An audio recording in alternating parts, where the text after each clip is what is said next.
Interesting video देखना पसंद है तो आप हमारे चैनल को सब्सक्राइब करें और साथ में उस घंटी को भी दबाएं ताकि नए वीडियो की जानकारी आप तक सबसे पहले पहुंचे।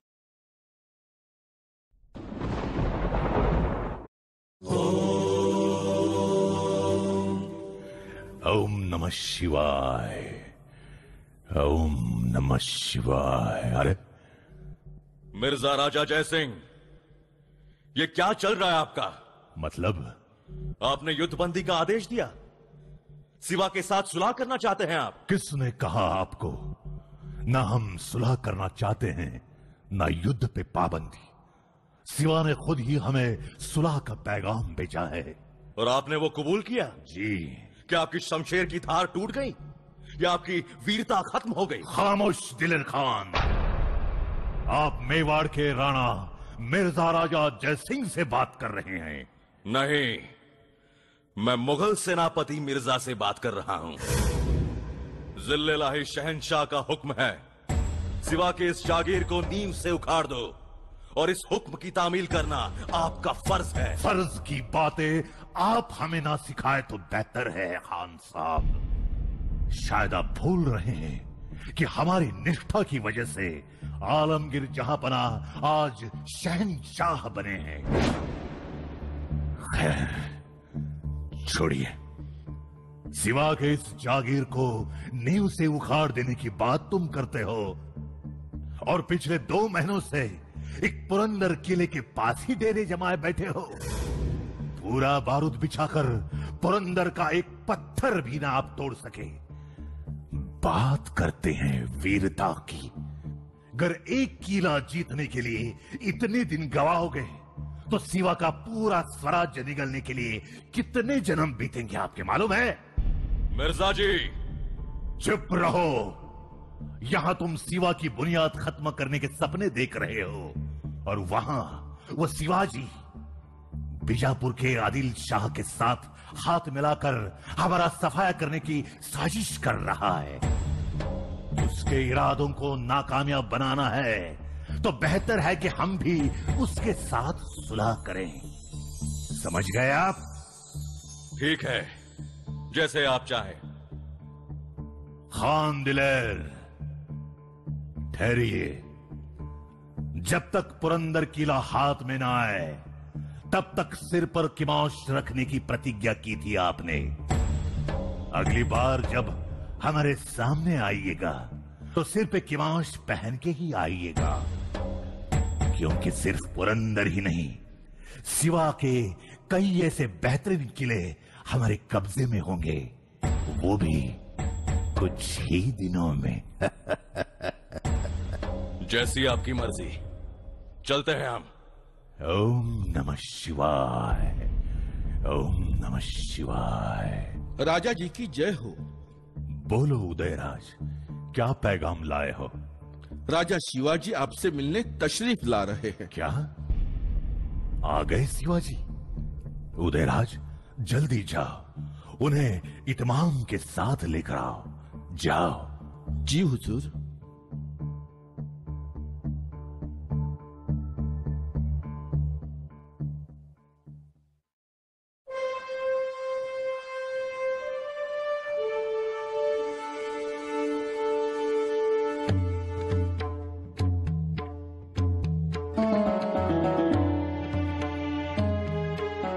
आप हैं जयपुर नरेश महाराणा जयसिंह और आप शिवाजी।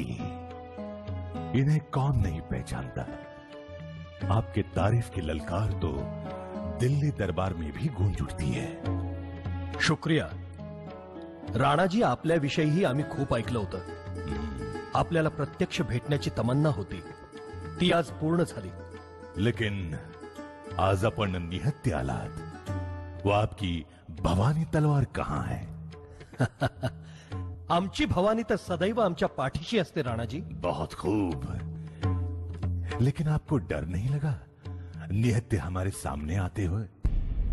आप हमारे कब्जे में हैं तो हम आपकी जान भी ले सकते हैं। राणाजी, आपण लाख प्रयत्न केलात तरी आमच्या केसालाही धक्का लावू शकत नाही। क्या? कौन रोकेगा हमें? आमच्यापासून कोण वाचवणार तुम्हाला? आपण स्वतःच. मतलब? कारण आपण आमचे आहात. त्या आपलेपणाची जाणीव ठेवूनच आम्ही इथं बेधडक आलोय. ओह, आपने हम पे भरोसा किया, शुक्रिया. हम बहुत खुश हुए. पण आम्ही नाही. आपल्याला भेटून आम्हाला खुशी नाही, उलट दुःखच झालं. राजाजी. हो हो राणाजी, एक रजपूत राजा, पण मोगलांचे तळवे चाटण्यात त्याला धन्यता वाटते. एक सूर्यवंशी क्षत्रिय, सूर्याचा वंश असूनही अंधाराची चाकरी करतोय. महाराणा प्रतापांची औलाद असूनही परक्यांची गुलामगिरी करतोय. सांगा राणाजी, हे सगळं बघून आम्हाला आनंद कसा वाटेल? राजाजी, ये क्या बक रहे हैं आप? जानते नहीं, इस वक्त आप हमारे गुलाम हैं. शिवाजी कधीच कुणाचा गुलाम नव्हता आणि असणारही नाही. युद्धात हरलो म्हणजे स्वत्व आणि स्वाभिमान नाही हरवला आम्ही. काल पुरंदरच्या युद्धात आमचा मुरारबाजी गेला, पण निधड्या छातीनं वीर मरणाला कवटाळून गेला. याला तुम्ही हार म्हणाल? आज 10 मध्ये भलेही आपण आमचे गडकिल्ले बळकावून घ्याल, पण तुमच्या बादशहाला नजराणा देण्यासाठी ते गडकिल्ले इथून दिल्लीपर्यंत नाही उचलून नेऊ शकत तुम्ही. ते इथेच राहतील आमच्या जवळ या मातीत. मतलब क्या कहना चाहते हैं आप? इन गढ़ किलों पर आप फिर से काबू पा सकोगे? ते येणारा काळच सांगेल. पण एवढं मात्र नक्की, धाक दाखवून जसे गड किल्ले उचलून नेता येत नाहीत, तसं माणसांना गुलाम बनवता सुद्धा येत नाही. पिंजऱ्यात कोंडला म्हणून वाघाचा उंदीर होत नाही. म्हणून हा शिवाजी शिवाजीच असेल आणि हे स्वराज्य स्वराज्यच राहील. क्या ये रौब दिखाने के लिए तुम यहाँ आए हो? नाही राजाजी, नाही. गैरसमज होतोय आपला. आपण वडीलधारे आहात. आम्ही आपल्याला रुबाब कसा दाखवणार? आपल्या पराक्रमाची कदर आम्हीही करतो. आम्ही रुबाब दाखवायला नाही आलो.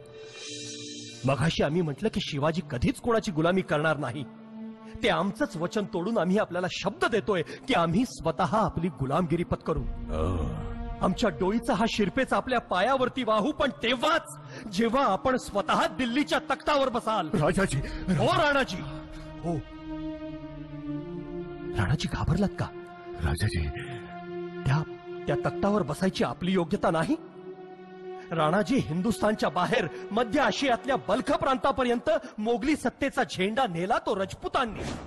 काबूल, कंदाहार, बदकशान इथल्या पठाणी फौजांना पाणी पाजलं तेही रजपुतांनीच. हळदीघाट, शामूगडची युद्ध जिंकली कुणी? पंजाब, बंगाल, आसामात मोगलांची सत्ता रोवली कुणी? रजपुतांनीच. पण राजाजी, पराक्रम करायचा रजपुतांनी आणि सत्ता भोगायची मोगलांनी, हे कशासाठी? का? औरंगजेबाला तख्तनशीन करणारे तुम्ही त्या पराक्रमाच्या बळावर स्वतःच का त्या तख्तावर बसला नाहीत? सत्ताधीशांची लाळ घोटत दिल्लीच्या त्या तख्तापुढे गुडघे टेकण्यात कसला पुरुषार्थ वाटतो तुम्हाला? तो क्या हम रजपूत होकर मुसलमानों की गुलामी ना करें, ऐसा आपको लगता है? गलत, बिलकुल गलत. धर्मभेद आम्ही कधीच मानत नाही. सर्व धर्म आमच्यासाठी समान आहेत. शहनशाह अकबरांसारख्या प्रजाहित दक्ष बादशहाला आम्हीही सलामच करतो. आमच्या पदरीही सर्व जाती धर्माचे लोक आहेत, पण ते आमचे गुलाम नव्हेत. आमचा प्रत्येक शिपाई हा शिवाजी आहे, राजा आहे. मोगली सुलतान परधर्मीय आहेत हा मुद्दाच इथं गौण आहे. देशाचे, प्रजेचे, मानबिंदूंचे आणि आपल्या अस्मितांचे सार्वभौम स्वातंत्र्य आणि स्वराज्य बळकावणारा नेता कोणत्याही धर्माचा असो, तो आमचा शत्रूच. मग तो परधर्मीय असला तरी आणि स्वधर्मीय असला तरीही. जहागिरी आणि मान मरातबासाठी स्वतःच्या पोरी बाळींना बादशाही जनान खाण्यात कोंबणाऱ्या स्वाभिमान शून्य वीरांचं कौतुक आम्ही करत नाही.